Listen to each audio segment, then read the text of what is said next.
What's up, guys? My name is Brian. Today we're going to learn how to build a web page. As you can see, I'm typing in this window. Don't worry if you don't understand what I'm typing. I'll explain it as I go. That is the basic structure of a web page. You're turning HTML on and turning it off. As you can see, this window is a notepad. It's a plain text editor you have on any Windows machine.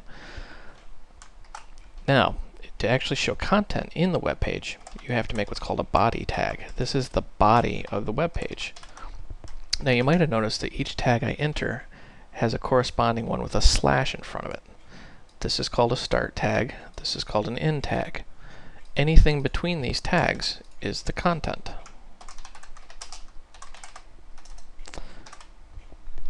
Now, this is a basic web page. It might not look like much, but believe me, it's a web page. Let's go ahead and save this.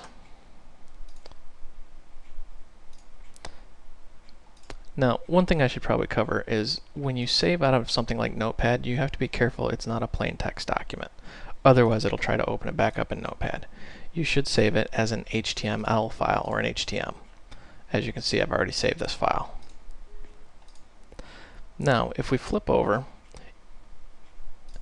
and you can see there's our file, when we open it, there's the content. Look familiar? Notice that the tags are magically missing. You just have hello world within the body. That might seem a little mysterious to you, but let me just explain it this way. The web browser will process these tags and not display them, but these tags will define how things are rendered on the screen.